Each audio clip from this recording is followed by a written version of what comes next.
నమస్కారం, welcome to I dream. ధర్మ మార్గం కార్యక్రమానికి స్వాగతం. మన తెలుగు వారందరికీ ఆరాధ్య దైవం, ఇష్టదైవమైన వెంకటేశ్వర స్వామి గురించి మాట్లాడుకోవాలంటే అసలు మనకు ఎంతో అదృష్టం ఉండి ఉండాలి. ఈరోజు మనం మాట్లాడుకోబోయే విశేషాలన్నీ కూడా చాలా ప్రత్యేకమైనవి. మొత్తం వెంకటేశ్వర స్వామి గురించి మనం ఈరోజు టాపిక్లో మాట్లాడుకోబోతున్నాం.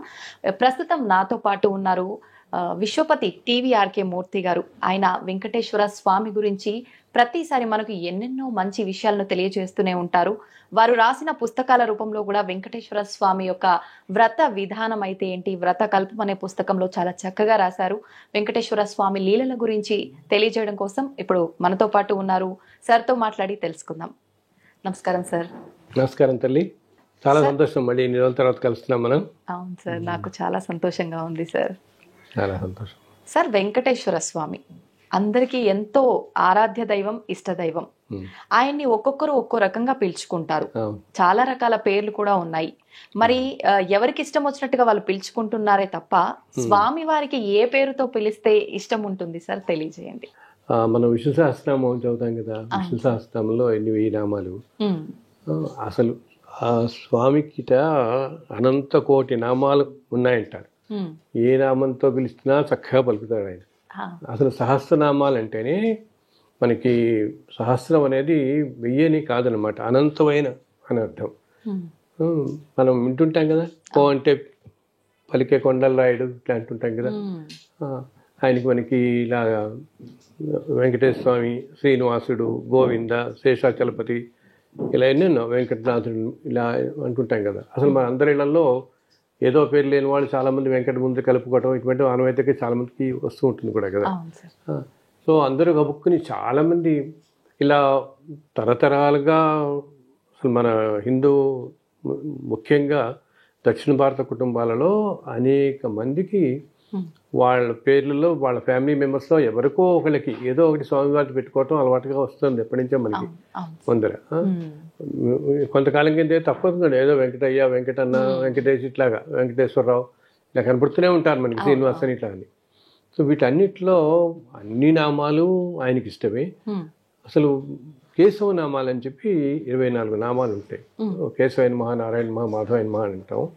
ఆ 24 నామాలు స్వామికి అత్యంత ప్రీతికరమైనవి అంటారు. 24 నామాలు విశిష్టత ఏంటంటే దాంట్లో స్వామి 4 ఆయుధాలని కూడా 4 చేతుల్లో ధరించి ఉంటారు. శంఖం, చక్రం, గద, సారథి అంటారు. ఆయుధాలన్నీ కూడా ఈ 4 చేతుల్లోనూ కూడా ఒక్కొక్క రీతిలో మారుతున్నప్పుడు ఒక్కొక్క నామానికి అది ప్రత్యేకంగా చెప్తాం మనం. కేశవాయన మహా అంటే నారాయణ అంటే ఇట్లాగా, మాధవాయన మహా అంటే పురుషోత్తమైన అంటే అధ్వజమైన. ఈ నామాలన్నీ కూడా 24 నామాలు, ఈ కేశవ, నారాయణ, మాధవ, పండితులు, ఈ నామాలన్నీ మాధవైన మా, పురుషోత్తమైన, దామోదరైన మా, శ్రీకృష్ణ ఇలా చదువుతాం మనం. ఇవన్నీ కూడా చాలా ప్రీతికరమైనవి. వీటిలన్నింటిలో కూడా మొదటి 3 నామాలు ఇంకా ఇష్టమైనవి. కేశవైన మా, మాధవైన మా, నారాయణ మా, ఇవి చాలా ప్రీతికరమైనవి చెప్తాం. వీటిలన్నిటిలో కూడా స్వామికి అత్యంత ప్రీతికరమైనవి 2 నామాలు ఉంటాయి తల్లి. అవి ఏంటంటే, ఒకటి గోవింద అని పిలిస్తే చాలా ప్రాణం, ఆ క్షణంలో పలుకుతాడు ఆయన. ఇంకొకటేమో శ్రీనివాస అనే పేరు ఒకటి. ఈ 2 నామాలు స్వామివారికి అత్యంత ప్రీతికరం అని మనకి అక్కడ తిరుమలలో ఈరోజు జరుగుతున్న పూజా విధానాలు కానీ ఇవన్నీ కూడా ప్రవేశపెట్టింది అక్కడ భగవద్ రామానుజాచార్యులు వారు. సో రామానుజాచార్యుల వారికి శ్రీనివాస అనే పేరుతో పిలవటం ఎంతో ఇష్టంగా ఉండేది ఆయనకి. సో ఈ 2 నామాలు, గోవిందనాము, శ్రీనివాస అనే పేర్లు అనే నామాలు ఆయనకి అత్యంత ప్రీతికరం అని పెద్దలు చెప్తుంటారు. ఏ నామంతో పిలిచినా మనం అర్చిత పిలవాలే కానీ వెంటనే పలుకుతాడు ఆయన. వింటుంటారు, చక్కగా పలుకుతాడు. ఏ నామంతో పిలిచినా మనం పలుకుతాడు. మనకి ఆయనకి కావాల్సిందల్లా ఏంటి, చాలా ప్యూర్ డివోషన్ అనమాట. ఒక్కసారి విశ్వంలో ఎక్కడి నుంచైనా మనకి ఎటువంటి కష్టం, ఎటువంటి ఆపద కలిగినా గోవిందా అని తలుచుకుంటే ఆ క్షణంలో ఆయన ఏదో రూపంలో మనకి ప్రత్యక్షమై మనకి తమకాన్ని సాయం చేస్తాడు. అసలు విష్ణువు అంటేనే సర్వం వ్యాపించి ఉన్నవాడు అన్నమాట. ఓకే, మనకేం. సో ఆయన తిరుమలలోనే కాదు, ఎప్పుడు మనందరి మధ్య ఉంటాడు, మనం పిలవగానే పలుకుతాడు, తప్పకుండా చేస్తాడు. ఓకే. ఈ నామాలు ఎన్నిట్లో అంటే ఏంటి, కొంతమంది కొన్ని నామాలకి ఆకర్షింపబడతారు కూడా వాళ్ళు. కొంతమంది గోవింద అని తలుచుకోవడం ఎప్పుడు ఇష్టం అవును. కదా, అలాగా. కొంతమంది ఏమో ఓం నమో నారాయణాయ అనుకుంటారు, ఓం నమో వెంకటేశాయ అనుకుంటారు. ఇట్లా రకరకాల పేర్లతో నామాలు ఆయనకి అత్యంత ప్రీతికరం అని పెద్దలు చెప్తుంటారు. గోవిందనామం, శ్రీనివాసనామం అనమాట. శ్రీనివాస అని ఒక్కసారి మనసులో అలా తలుచుకుంటే ఆయన ప్రత్యక్షం అవుతాడట. గోవింద అంటే ప్రత్యక్షం అవుతాడట. గోవింద అంటే గోవులను రక్షించేవాడు అనమాట. అలాగే మన కష్టాలన్నిటి నుంచి బయటపడేసేవాడు కూడా. అసలు ఆ వెంకటేశ్వర అనే పేరు రావడం కూడా విశేషం. ఆ కొండ మొత్తాన్ని మొట్టమొదటి రోజుల్లో తిరువేంగడం అనేవాడు. ఆ తర్వాత మనం ఇప్పుడు తర్వాత కాలంలో ఈ తిరుపతి ఇవన్నీ పేర్లు వచ్చాయి. కానీ యాక్చువల్లీ తిరు అంటే శ్రీ అనమాట తమిళంలో. సో తిరుమలై అంటే కొండ అని అర్థం. సో స్వామివారు అక్కడ ఉన్న దాన్ని అసలు శ్రీశైలం అని కూడా ఒక పేరుంది. తిరుమలని కూడా శ్రీశైలం అంటారు, వెంకటాద్రిని కూడా. మామూలుగా మనం తిరుపతి కొండలని పిలుస్తాం కదా, వెంకటాద్రి, నారాయణాద్రి, వృషభాద్రి ఇట్లా అంటామే. అలా అనేక పేర్లలో దానికి శ్రీశైలం అనే పేరు కూడా ఒకటి ఉంది యాక్చువల్గా. సో అలాగా హృదయంలో నివాసంగా ఏర్పరచుకున్నాడు కాబట్టి శ్రీనివాసుడు అయ్యాడు. మీకు ఈ రెండు పేర్లు ఆయనకి అత్యంత ప్రీతికరమైనమాట. అయితే సార్, ఎప్పుడు చూసినా భగవంతుడు రకరకాల ఆభరణాలతో, ఒక మంచి అలంకారంతో ప్రతిరోజు మనకు దర్శనం ఇస్తూనే ఉంటాడు. అలంకారాల వెనక కూడా విశిష్టత ఏమైనా ఉందా సార్? అవునమ్మా, మనకి తెలుసు కదా, శివుడు అభిషేక ప్రియుడు, విష్ణువేమో అలంకార ప్రియుడు. ఆయనకి ఎంత అలంకారం చేస్తే అంత ఇష్టం అనమాట. ముఖ్యంగా పుష్పాలంకారం ఇంకా ఇంకా ఇంకా ఇష్టం ఆయనకి. అందుకనే తిరుమల మొత్తం కూడా ఎన్నో పూల తోటలు ఉండేవి పాతకాలంలో అనమాట. ఎన్ని ఎన్ని ఎన్ని రకాల పుష్పాలో పూల తోటలు. ఇప్పుడున్న మనకి కాటేజీలు కనపడుతున్నాయి, అన్ని ఏరియా అంతా తోటలే, మొత్తం ఉద్యానవనాలే. అసలు తిరుమలని పుష్ప మండపం అనే పిలుస్తారు. పుష్పం అనే పేరు కూడా ఉంది. ఇప్పుడు ఏంటంటే ఈ మనకి మోడర్న్ టైమ్స్ ఇన్ని రావడంతో ఆ కాటేజెస్ వాటి స్థానాలు ఇప్పుడు ఎస్పీటీ కాటేజెస్ అంటారు వాళ్ళు. అక్కడ అంతా కూడా సురాపురం జమీందార్ అని ఆయన ఎంతో భక్తి స్వామివారి మీద. ఆయన అప్పుడు పెద్ద తోట కట్టించాడు. సురాపురం తోట అని ఉండేది ఒకప్పుడు. ఆ తోట ప్రదేశంలో వచ్చినవన్నీ కూడా ఇదనమాట. ఇప్పుడు మనకి ఈ సురాపురం ఎస్పీటీ కాటేజ్ అంటారు. అలా కొండ మీద మొత్తం అసలు ఎన్నెన్నో చోట ఎంబీసీ కాటేజెస్ అంటారు, మంగళబావి కాటేజెస్ అని చెప్పేసి అక్కడంతా కూడా పెద్ద పెద్ద తోటలు ఉండేవి. ఆ చుట్టుపక్కల అన్ని తోటలే అనమాట. ఆళ్వార్ తోట అని చెప్పేసి ఎన్నెన్నో. ఇప్పుడు రామ్ బగీచా అంటాం మనం, గుడి ఎదుర్కొంటూనే ఉంటుంది కదా. యాక్చువల్లీ బాగ్ అంటే పెద్ద ఇది అనమాట, పూల తోట అనమాట. సో అక్కడంతా పూల తోటలు ఉన్నాయి. సో అసలు కొండ మీద ఉండే పుష్పాలన్నిట ఎప్పుడెప్పుడు తాము వెళ్ళి స్వామిని అలంకరిస్తాయా అని చూస్తుంటేట. మాకు ఇప్పుడు ఎంత అదృష్టం ఎప్పుడు వస్తుంది అని చెప్పి రోజు ఆయనకి అలా పూలమాలలో సమర్పిస్తూనే ఉంటారు. పూలమాలలు అన్నీ కట్టే ప్రదేశం తిరుమలలో చోటు ఉంటుంది. యాక్చువల్లీ మనలాంటి వాళ్ళ భక్తులు కూడా వెళ్ళి అక్కడ కూర్చొని కట్టచ్చు. మాలలు మనకి కూడా కట్టనిస్తారు. చాలా మందికి తెలియదు ఇది. మనం కాస్త అక్కడ ఆకాశగంగ వెళ్ళే దారిలో ఈ వీళ్ళ హార్టికల్చరల్ డిపార్ట్మెంట్ వాళ్ళది పెద్ద షెడ్స్ ఉంటాయి. అక్కడ ఏం చేస్తారంటే రోజు పూలన్నీ అసలు అక్కడికి వెళ్ళి చూస్తే మనకి ఒళ్ళు జల్దరిస్తుంది అనమాట. పూలు అలా గుట్టలు గుట్టలు గుట్టలు గుట్టలు పెట్టుంటాయి చక్కగా. అందులో వీళ్ళు పెంచుతున్న అక్కడ కొన్ని గార్డెన్స్ పెంచుతున్నారు వీళ్ళు. వాటి నుంచి వచ్చిన పువ్వులు ప్లస్ వీళ్ళకి నిత్యం కూడా బెంగళూరు నుంచి, చెన్నై నుంచి చాలా మంది డోనర్స్ స్వామివారి అభిమానంతో భక్తితో టన్స్ అండ్ టన్స్ అనమాట, అందరూ పూలు వస్తుంటాయి. అవన్నీ కూడా వాళ్ళు చాలా ప్రత్యేకంగా ఎంతో ముచ్చటగా ఉంటుంది. మేము ఒకసారి వెళ్ళినప్పుడు కూర్చొని చూసాం. ఆ కట్టే విధానం కూడా చాలా ఇష్టంగా ఉంటుంది. మనం 5 నిమిషాలు ఉంటే మనం గ్రహిస్తే మనకు కూడా కట్టిస్తారు కాసేపు వాళ్ళు. చక్కగా ఒకసారి వెళ్ళినప్పుడు కడితే మేము అడిగాం, ఈ మాల ఎప్పుడు వెళ్తుందంటే ఈరోజు సాయంత్రం మారుస్తున్నారు స్వామివారికి, ఈ మాలే వేస్తున్నారని. ఎంత అదృష్టం మనకి కదా, ఎంత అదృష్టం. మనం 4 పూలు కట్టగలుగుతాం అంటే అటు కూర్చుని. అలా ఎన్నెన్నో ఈ పూలతో పాటు ఇప్పుడన్నీ నించుకుని పూల అలంకారం కదా, పుష్పాలంకారం రోజు మార్నింగ్ ఉదయం తోమాల సేవ అప్పుడు కొత్త వేస్తారు, మారుస్తారు. మళ్ళీ సాయంత్రం వేళల్లో మళ్ళీ మారుస్తారు ఆయనకి. దీంతోపాటు స్వామి ఎన్నెన్నో రకాల ఆభరణాలతో వెలిగిపోతూ ఉంటాడు నిత్యం మనకి. అంతా అసలు తిరుమల కొండంతా బంగారుమయమే అనమాట. ఆనంద నిలయం అంతా బంగారం కదా. అవును. అన్ని బంగారు ఆభరణాలతో ఎన్నో ఆభరణాలు ధరించి అసలు స్వామి మనకి తిరుమలలో స్వామి విగ్రహం 9 అడుగులు ఉంటుంది తల్లి. 9 అడుగులు.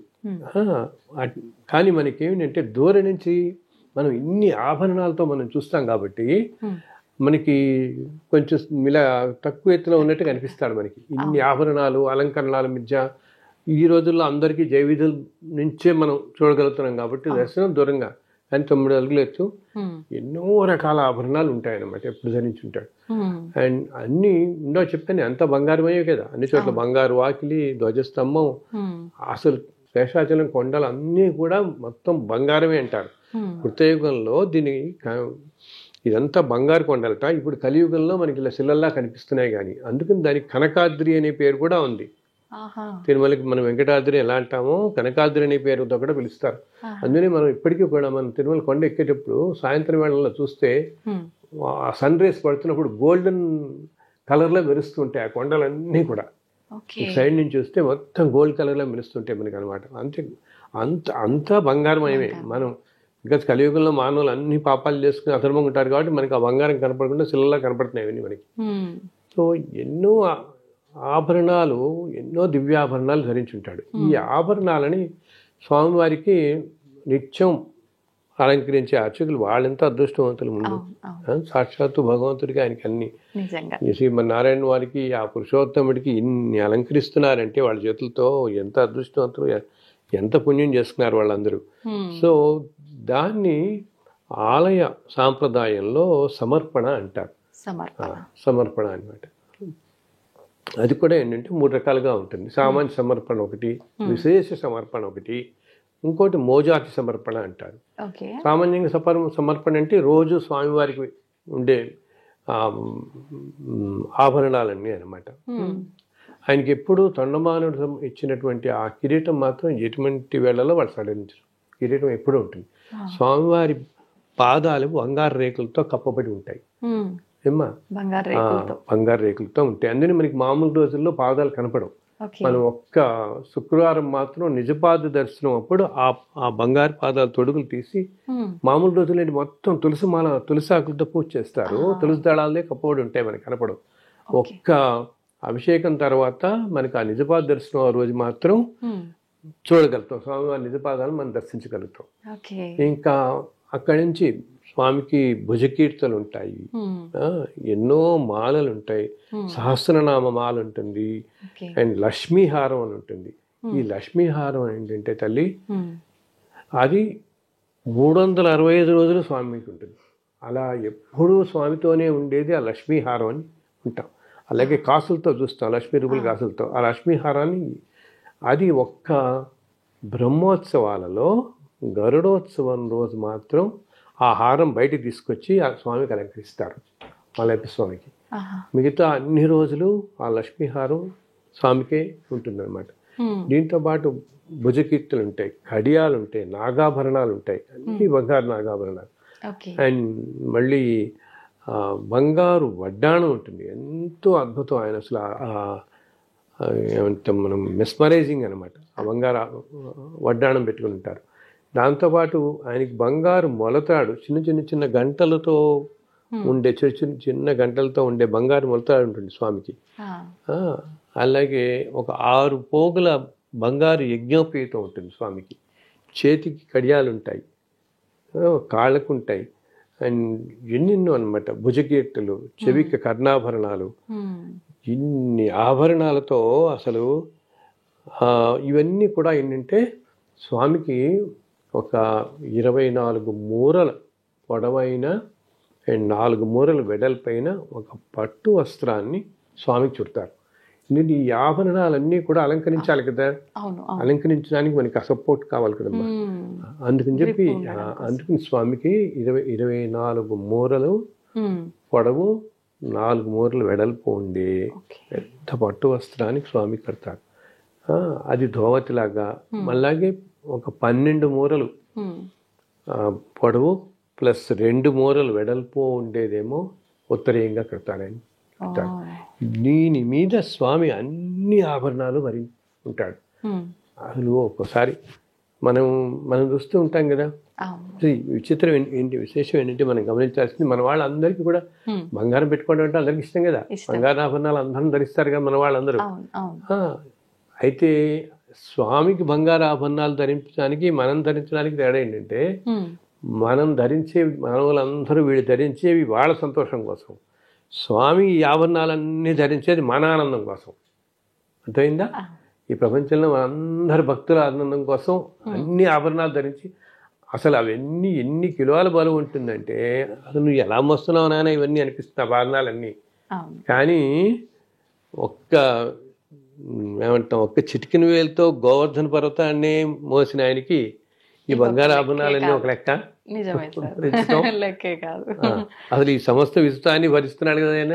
ఒక్క చిన్న వేలతో గోవర్ధన పర్వతాన్ని లెక్కేసిన ఆయనకి ఇన్ని ఆభరణాలు. సో ఒక లెక్క. సో ఈ ఆభరణాలన్నీ మన ముచ్చట కోసం, మన ఆనందం కోసం స్వామి ధరిస్తాడు. ఓకే, మానవులందరూ వాళ్ళ ఆనందం కోసం ధరిస్తే, ఆయన ధరించే ఆనందాన్ని మన ఆనందం కోసం ఆభరణాలన్నీ కూడా.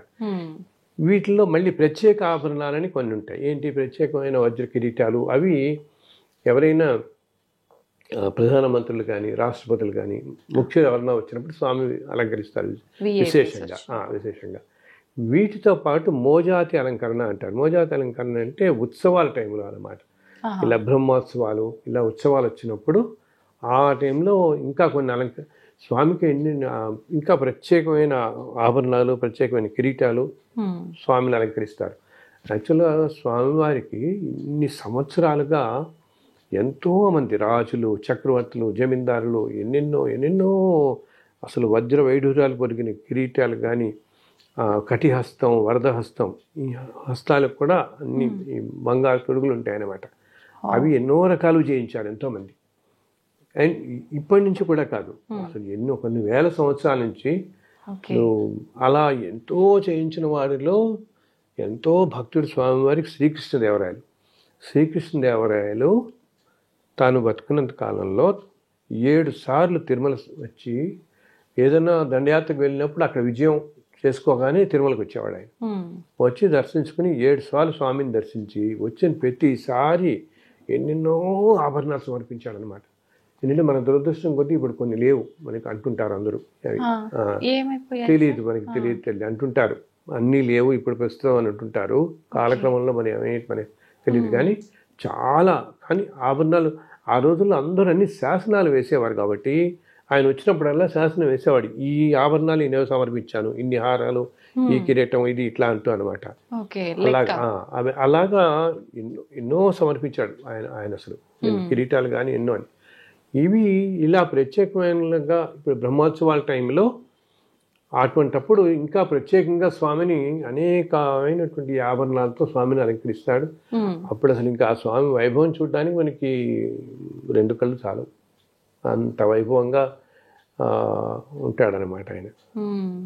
సరే, ఎక్కువగా చాలా మంది అంటుంటారు మనకు వెంకటేశ్వర స్వామి ఒక స్త్రీ రూపంలో దర్శనం ఇస్తూ ఉంటాడు తిరుపతిలో, అలంకారమే గాని వస్త్రధారణ అంతా అని అంటుంటారు.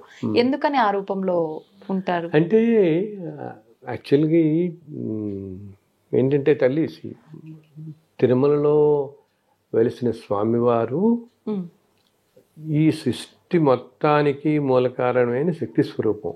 ఓకే, అది అక్కడ చాలా కాలం క్రితం, ఇప్పుడైతే మనం ఈ ఆలయం ఇదంతా చూస్తున్నాం కానీ మొట్టమొదటి రోజులో స్వామి ఒక్కడే అలా నిల్చున్నాడు అనమాట. సో అక్కడున్న రూపం కొంతకాలం పాటు అక్కడున్నది శక్తి రూపం అని చెప్పి శాక్తేయులందరూ ఆ విధంగా పూజించేవాళ్ళు. కొంతకాలం అక్కడ ఉన్నది పరమేశ్వరుడు అనుకున్నట్టుగా అలా కొన్నాళ్ళు ఆరాధన జరిగింది, కొన్నాళ్ళు సుబ్రహ్మణ్యేశ్వర స్వామి ఆరాధన జరిగింది. అలా ఏంటి, అది ఎవరెవరి నమ్మకాలు వాళ్ళతో ఉండేవట్లా అనమాట. వాళ్ళు దాన్ని చెప్తూ ఉండేవాడు. ఎందుకు, ఆలయంకి 4 వైపులా పైన 4 సింహాలు ఉంటాయి కాబట్టి లోపల ఉన్నది అమ్మవారని. అలాగే అభిషేకం అక్కడ శుక్రవారం పాటు అభిషేకం చేస్తారు. ఇప్పటికీ శుక్రవారం అభిషేకం కాబట్టి ఇలాగా అలా విష్ణు అనడానికి కొంతమంది ఇలా. సో ఇవన్నీ ఇట్లా ఉంటుండగా చివరికి రామానుజాచార్యుల వారు ఇది నిర్ధారణ చేస్తారనమాట. ఇక్కడ ఉన్నది సాక్షాత్తు విష్ణువే ఇక్కడ వెలిశారు అని చెప్పేసి. అందుకని ఇంత ముందు కాలంలో అందుట్లో మన వాళ్ళు ఉత్తర భారతదేశం వాళ్ళంతా కూడా నార్త్ ఇండియన్స్ అంతా కూడా బాలాజీ అంటారు కదా. సో బాలాజీ అనే పేరు కూడా వాళ్ళు జీ అనేది గౌరవవాచకంగా వాడతాం. మనకి ముందర బాలా అంటే అమ్మవారని, బాలా త్రిపుర సుందరి అసలు.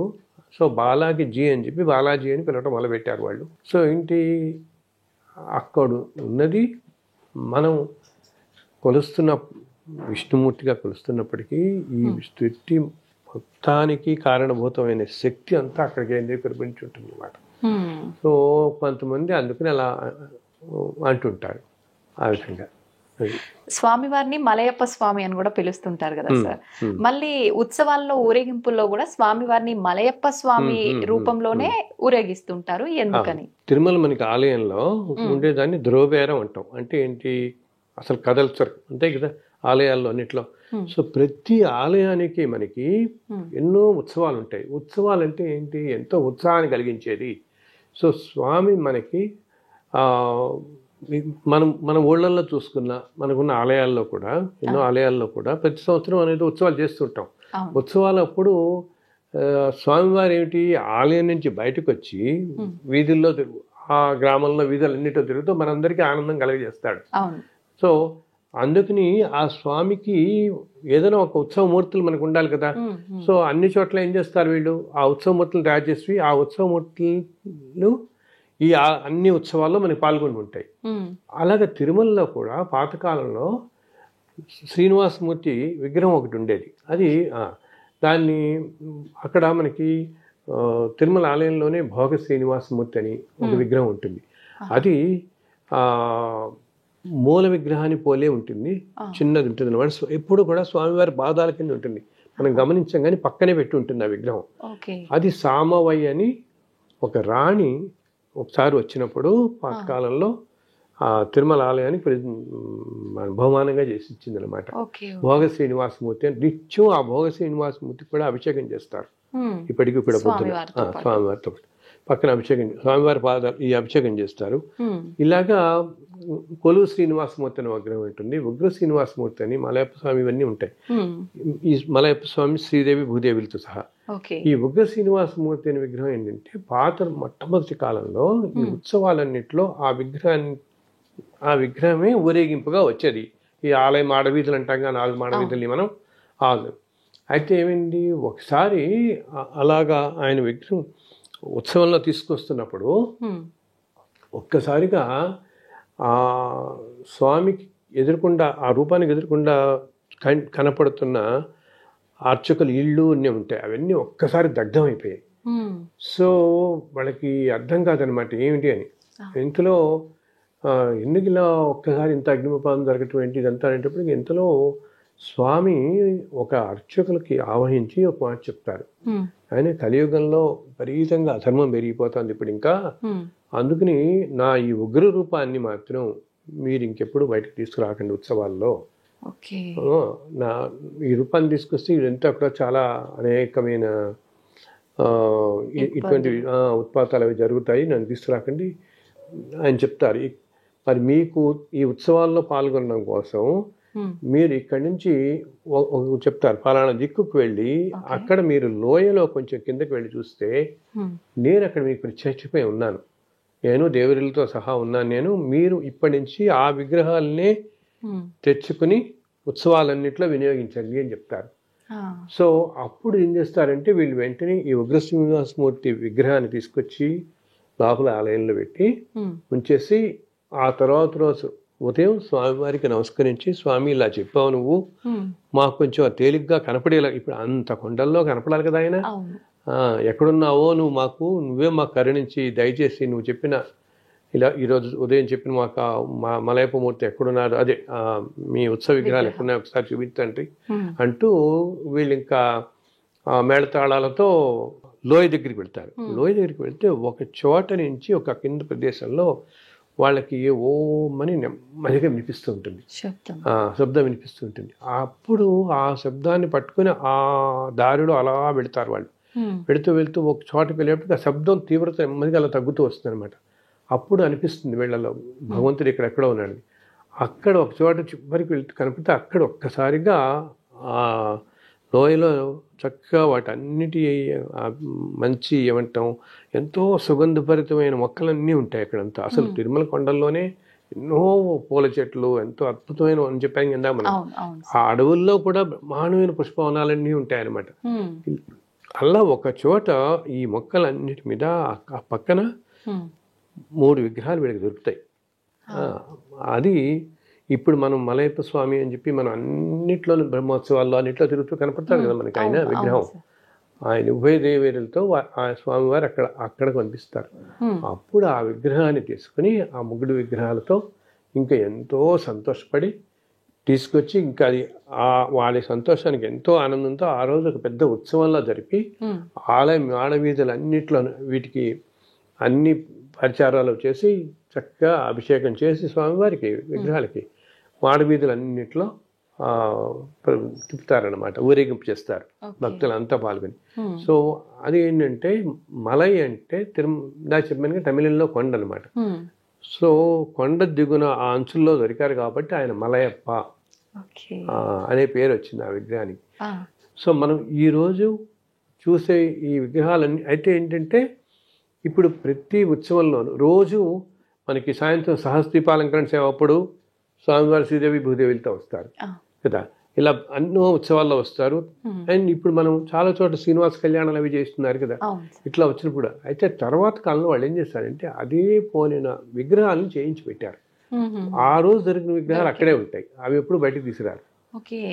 ఆ విగ్రహాలతో తిరుమలలో తిరుమల మాడవీధుల్లో ఈ రోజు సహస్రదీపాలంకరణప్పుడు ఇప్పుడు వచ్చేది ఆ స్వామివారి మలయప్ప స్వామి విగ్రహం వస్తుంది. అది కానీ బయట మనకి ఇలా ఊళ్ళల్లో ఇక్కడికి వచ్చి బయట చోట మనకి కళ్యాణాలు జరుగుతున్నప్పుడు తీసుకొచ్చినప్పుడు ఆ విగ్రహాలు అదే రూపం ఉండే విగ్రహాలు తర్వాత కాలంలో తయారు చేయించారు మనకి.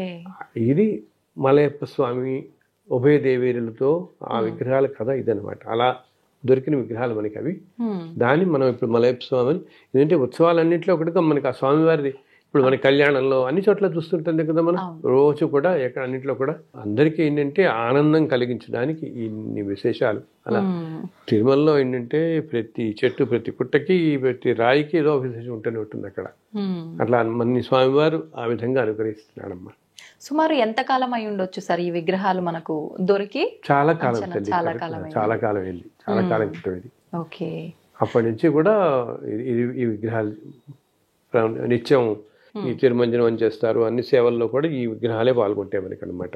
అండ్ విశేషం ఏంటంటే ఇందాక చెప్పినట్టుగా ఈ చక్రవర్తులు జమీందారులు ఇలా మూల విగ్రహానికి తో పాటు మలయప్ప స్వామికి కూడా ఎన్నో ఆభరణాలు చేయించారు. ఎన్నో మాలలు బంగారు ఆభరణాలు ఎన్నో మలయప్ప స్వామికి కూడా విగ్రహాలు ఎన్నో ఆభరణాలు సమర్పించారు భక్తులు అనమాట. రకరకాల ఆభరణాలు మలయప్ప స్వామిని కూడా అలంకరిస్తారు. బ్రహ్మోత్సవాల టైంలో రకరకాల ఉత్సవాల టైంలో చూడొచ్చు మనం. మనకి వాహన సేవల్లో వస్తుంటాయి కదా, అప్పుడు రోజు కూడా ఒక్కొక్క వాహనం ఈ బ్రహ్మోత్సవాల్లో మనకి హంసవాహనం, అశ్వవాహనం, గజవాహనం ఇలా రోజు వాహనాలు వస్తుంటాయి కదా. సో రకరకాల ఆ మూర్తులకి ప్రత్యేకంగా మలయప్ప స్వామి ఇప్పుడు నేను ఇందాక చెప్పినట్టు ఆ స్వామికి ఎన్ని రకాల ఆభరణాలు ఉన్నాయో ఈ మలయప్ప స్వామి కూడా బోల్డ్ ఆభరణాలు చేయించారు. అవన్నిటితో స్వామిని అలంకరిస్తారనమాట. అసలు ఒక్కొక్క సేవకు ఒక్కొక్క రకమైన ఉన్నాయి, చాలా చాలా ఉన్నాయి. విశిష్ట లేదు అలాగా. దాంతోపాటు ఇలా చెప్పడానికి విశేషమైన ఇప్పుడు ముక్కోట ఏకాదశి కొత్త సంవత్సరం జనవరి 1 ఆ రోజుల్లో ఇంకా ఈ ప్రత్యేకమైన ఆభరణాలన్నీ తీసి అలంకరిస్తారు. జనం చాలా మంది వచ్చి సంతోషపడతామని చెప్పి మన ఆనందం కోసం ఇందా చెప్పాను కదా, మన ఆనందం కోసం ఆయన అన్ని భరించడం ధరించడం అన్నీ కూడా దానికోసం అప్పుడు అనమాట. అయితే సార్ మనకు తిరుమలలో చెట్టు పుట్ట ప్రతి ఒక్కటి చాలా విశేషమైనది అని చెప్పుకోవచ్చు. ముఖ్యంగా తిరుమల విషయానికి వస్తే చాలా శక్తివంతమైన ప్రదేశాలు కూడా ఉన్నాయని చెప్తూ ఉంటారు. అవి ఎక్కడెక్కడ ఉన్నాయి సార్? అసలు తిరుమల కొండలన్నీ కూడా ఎంతో శక్తివంతమైనవి. అంటే సాక్షాత్తు ఈ సృష్టి మొత్తానికి కారణభూతవాడి స్వామివారు అక్కడ ఉండటం బట్టి ఇప్పుడు రోజు లేకపోతే ఆల్మోస్ట్ ఉదయం మనం చూస్తే తిరుపతి రైల్వే స్టేషన్లో ఎన్ని ట్రైన్లు ఎన్ని లక్షల మంది వస్తారు ట్రైన్ దిగి. అడావిడ ఎక్కడ చూసినా అడావిడే కదా. వీళ్ళందరూ ఈ బస్సులన్నీ ఎక్కడం, ఇన్ని వందల బస్సులు కార్లలో పైకి చేరటం, రోజు 1,00,000 మంది రావటం, దర్శనం చేసుకోవడం, దిగిపోవటం, మళ్ళీ ఉదయం మళ్ళీ 1,00,000 మంది రావటం. అసలు ఎంత ఎంత ఆకర్షణ, ఎంత పవర్ అక్కడ ఉంది. ఆ స్వామి లాగుతున్నాడు కాబట్టి ఇంత అయ్యి ఇలా ఈ 1,00,000 మందిలో ఏదో ఒక 4-5 వేల మంది ముందు దాకా వెళ్ళి కాస్త దర్శనం చేసుకోగలుగుతారు. కానీ మిగతా వాళ్ళందరికీ కూడా ఒక అరసెకండ్ కూడా లభించదు కదా దర్శనం. అయినా మళ్ళీ బయటికి రాగానే మళ్ళీ మనకి వెళదాం అనిపిస్తూనే ఉంటుంది. ఎందుకంటే ఆ మూర్తిలో ఉన్న ఆకర్షణ అంతటిది. ఆకర్షణ ఎందుకు? అక్కడ ఆ ప్రదేశంలో అంత ఆకర్షణ ఉండి ఆ ప్రదేశం అంతా కూడా అంత ఎనర్జీ ఉంటుంది అనమాట. సాక్షాత్తు భగవంతుడే మనకి. ఇంకోటి ఏంటి, ఆయన మనకి అలా శిలారూపంలో కనిపిస్తున్నాడు కానీ యాక్చువల్గా స్వామివారే అలా నిల్చుని ఉన్నాడు అని చెప్తారు. మనల్ని భ్రమింపజేస్తాడు తెలియని.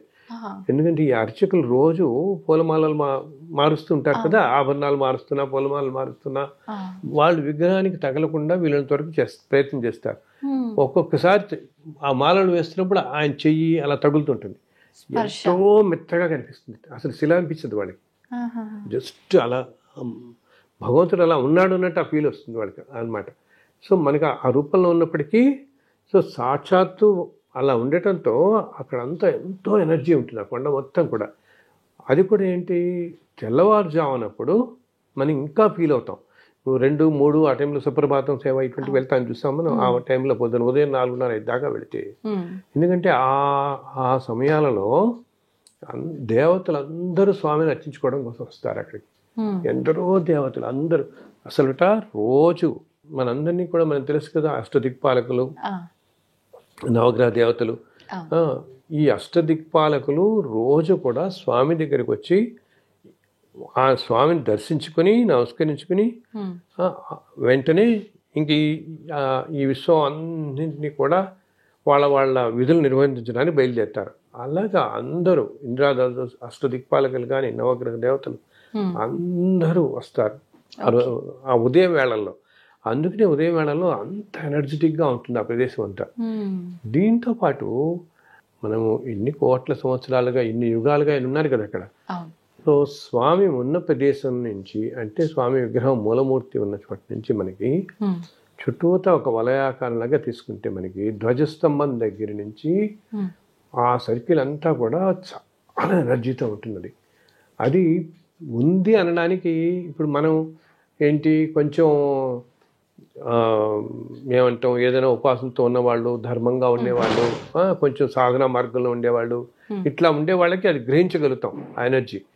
ఓకే, ఎంత ఎనర్జీ ఉంటుందంటే ఆ డైమెన్షన్లోకి మనం వెళ్ళేటప్పటికిట మనమంతా మానవులేం కదా, మన mind it will become thoughtless అనమాట. సో అందుకనే మనం ముందు నుంచి మనము ఎన్నో కోరికలు అనుకుంటూ ఉంటాం. ఇది అడగాలి, లోపలికి వెళ్ళగాలి స్వామిని. ప్రతి మనిషికి ఏదో కోరికలు ఉంటాయి కదా. ఇన్ని కోరికలు వెళ్ళేటప్పటికి నువ్వు ఎప్పుడైతే ఆ ధ్వజస్తంభం దగ్గరికి వెళ్ళిపోయి ఆ వలయంలోకి ఎంటర్ అయిపోతామో, ఎనర్జీ పాయింట్లోకి ఎంటర్ అవగానే అసలు మన మైండ్ అంతా బికమ్ థాట్లెస్. ఇంకా అసలు ఏమీ తెలియదు. మనం ఆ దర్శనం స్వామి అనే ఆలోచన తప్పితే ఇందాక అడుగుదాం ఇవి అడుగుదాం అనుకుని ఏమీ తెలియదు. అలా వెళ్ళి అసలు మనం గ్రహించే లోపల బయటకు వచ్చేస్తాం దాంట్లోంచి. ఇదేంటి అక్కడ అంతా పవర్ ఉందని చెప్తారు. అంతేకాకుండా నిత్యం అక్కడికి ఎంతో మంది సిద్ధులు, యోగులు, ఎంతో మంది ఎంతో దివ్య శరీరాల్లో, అంటే మనకి కనపడరు అనమాట, ఆ శరీరాలు వచ్చి స్వామిని దర్శించుకుంటుంటారు. ఎందుకు? వాళ్ళందరూ అంత ఎనర్జీ ఉంటుంది కాబట్టి. అలాగే ఇంకా అక్కడక్కడక్కడక్కడ అసలు తిరుమల కొండల్లోనే 1008 ఎంతో పవిత్రమైనటువంటి తీర్థాలు ఉన్నాయన్నమాట. 1008 తీర్థాలు ఉంటాయి. వాటిల్లో 108 తీర్థాలు ఇంకా ప్రాముఖ్యం అని చెప్తాం. వాటిల్లో సప్త తీర్థాలు అంటారు. ఈ ఆకాశగంగా, పాప వినాశనం మనం చూస్తున్నామే పై కనపడి, కుమార తీర్థం, రామకృష్ణ తీర్థం, తుమ్మూరు తీర్థం, ఇట్లా ఉంటాయి. ఈ 7 తీర్థాలు ఇంకా పవిత్రమైనవి, మనకి కనపడివి, మనం వెళ్ళేవి అనమాట. సో ఇవన్నీ ఉండటం చేత అది ప్రదేశం ఎంతో, ఆ తీర్థాలు ఉన్నవి కూడా ఎంతో శక్తివంతమైనవి. ఇంకా కొన్ని ప్రదేశాలు చెప్పాలంటే మనకి ఆలయానికి ఈశాన్యంగా ఇప్పుడు మనకి ఆ స్వామి పుష్కరిణి ఉంటుంది కదా, ఆ పుష్కరిణి ప్రాంతంలో అంతా కూడా ఎంతో శక్తి కేంద్రీకృతమై ఉంటుంది ఈశాన్యం. ఎందుకంటే దేవతలందరూ వచ్చేటప్పుడు ఈశాన్య మార్గం నుంచి వస్తారన్నమాట. సో మనం అక్కడ కాస్త ఎస్పెషల్ తెల్లవారుజాములో కనుక అక్కడ కూర్చుని ధ్యానం చేసుకున్నాము, స్వామిని తలుచుకుంటే చాలు, తలుచుకున్న ఆ ప్లేస్లో ఉండే ఎనర్జీకి మన శక్తి మనకి ఎంతో మన అనారోగ్యాలన్నీ తొలగిపోతాయి, ఎంతో ఆరోగ్యం మనకు కలుగుతుంది అనమాట. అందుకు నేను మన వాళ్ళందరికీ నేను చెప్తాను, ఈ కార్యక్రమం చూస్తున్న వాళ్ళందరికీ కూడా, స్వామి ఆలయం లోపలే ఉన్నాడు అనుకోవద్దు. కొండ మీద అంతా స్వామి ఉంటారు, ఎన్నో రూపాల్లో తిరుగుతుంటారు. నేను ఎన్నోసార్లు గ్రహించాను, తెల్లవారుజామున వెళ్తున్నప్పుడు ఆ స్వామి అలా వెళ్ళిపోవడం చూస్తాను. స్వామి లక్ష్మీదేవి, అసలు స్వామి శ్రీదేవి భూదేవులు ఇద్దరితో తెల్లవారుజామున ఆ తోటల్లో అంతా విహరిస్తూ ఉంటారు. ఆయనకి అంత ప్రాణం అనమాట తోటలు విహరించడం అది. సో అందునే ఇప్పుడు తిరుమల వెళ్ళిపోయి ఏదో హడావుడిగా పొద్దున వెళ్ళిపోయి ఈవినింగ్ వచ్చేయటం కాకుండా మీరు రాత్రి ఉండి తెల్లవారుజామున ఆ ఆలయ పరిసరాల్లో వెళ్ళి కాసేపు కూర్చోండి. అప్పుడు ఎంతో దివ్యమైన అనుభూతులు మనకి ఒక్క పావు గంట, ఒక అర్ధ గంట కళ్ళు మూసుకొని కూర్చుంటే ఎన్నో అద్భుతమైన అనుభూతులు కలుగుతాయి అన్నమాట. సో ఈసారి మీరు అందరూ ఆ విధంగా వెళ్ళండి అండ్ ఆ విధంగా దర్శించుకుని స్వామిని దర్శించుకుని స్వామి అనుగ్రహం పొందండి. మనందరినీ స్వామివారు చల్లగా చూడాలని ఆయనని మరీ మరీ ప్రార్థిస్తున్నాను. ఓం నమో వెంకటేశాయ. సార్, నిజంగా మీరు మాట్లాడుతున్నంతసేపు స్వామివారి సైడ్ చూస్తుంటే పక్కన ఒక విగ్రహం ఉంది అన్నట్టుగా కాకుండా నిజంగా మీ పక్కన మానవ రూపంలో స్వామివారు ఉన్నారు, ఆయనతో మాట్లాడుతున్నా చెప్తున్నా అనే రకంగా మీ ఫీలింగ్ అనిపిస్తోంది సార్ చూస్తుంటే నాకు. అలాగే మాట్లాడుతుంటారు ఆయన, ఎన్ని ఇలా అంటుంటే చక్కగా వింటుంటారు, మధ్య మధ్యలో నవ్వుతుంటారు, అన్ని చెప్తుంటారు. నేను పుస్తకాలు రాస్తున్నప్పుడు ఆయన ఈ పుస్తకంలో ఇది పెట్టు, ఈ పుస్తకంలో ఇది పెట్టు, ఎన్నిసార్లు ఆయన చెప్పడం అని నేను చూశాను. ఏదైనా ఫోటో పెట్టాలనుకుంటే నాకు వెంటనే ఆ రోజు ఇలా జస్ట్ అట్లా పడుకున్నాం అనుకో, వెంటనే కళ్ళలో కనపడి నా దగ్గర ఉన్న ఆల్బమ్స్ పుస్తకాలు ఉంటాయి అనుకో, ఈ పుస్తకం నుంచి ఈ ఫోటో తీసి ఈ పుస్తకం కవర్ కింద ఈ పెట్టిన ఆయన అని చెప్తుంటారు. అండ్ ఇప్పుడు మనకి ఏంటంటే తల్లి, ఆయనకి కావాల్సింది పవిత్రమైన ప్యూర్ భక్తి తప్పితే ఇంకేం అక్కర్లేదు. మనం ఏదో యజ్ఞాలు యాగాలు పూజలు ఏమీ అవసరం లేదు. ఆయన నువ్వు ఉన్నావు అంటే ఉన్నావు అంతే. ఇంకా ఉన్నావో లేవు, నువ్వు ఉంటే నాకు ఇలా చేస్తావు అని కాదు, నువ్వు ఉన్నావు, నువ్వు చూసుకుంటున్నావు అంతే అనుకుంటే ఆయన చక్కగా వచ్చి చిన్న ఇప్పుడు ఇవన్నీ వింటూనే ఉంటాడు ఆయన. ఆయనట భగవంతుడు మనం చెప్తామే, ఎక్కడైతే ఆయన లీలలు ఆయన విశేషాలు ఎవరు తలుచుకుంటూ ఉంటారో అక్కడ వచ్చి నేను కూర్చుంటానని చెప్తాడు. నారదమూర్తి చెప్తాడు ఒకసారి, నా గుణాలు విశేషాలు అవన్నీ కీర్తిస్తున్న చోట నాకు కూడా ముచ్చటకు విందాం అనిపిస్తుంది కదా, అందుకు నేను అక్కడే వచ్చి కూర్చుంటాను ఆయన అంటాడు. అలా అనమాట తల్లి. చాలా సంతోషం సార్, నిజంగా చాలా మంచి మంచి విషయాలు తెలియజేస్తూనే ఉంటారు ఎప్పటికప్పుడు స్వామివారి గురించి. ఇదంతా కూడా ఆయనే మంచిది 4 మాటలు చెప్పించుకుంటాడు అంతే. లేకపోతే మనం చెప్పగలుగుతాం ఆయన గురించి విశేషాలు వర్ణించాలంటే ఎంతో అందరూ అంటారనమాట, ఏంటి 1000 నాలుకలున్న ఆదిశేషుడు కూడా ఆయన వైభవం అందించుతారు కాదు అంటారు. మనం ఈ మాత్రం చెప్పుకోగలుగుతున్నాం అంటే ఆ స్వామి మనకి ఇచ్చిన అనుగ్రహం అంతే. అదృష్టం. ధన్యవాదాలు సార్. చాలా సంతోషం తల్లి. సంతోషం. శుభమస్తు.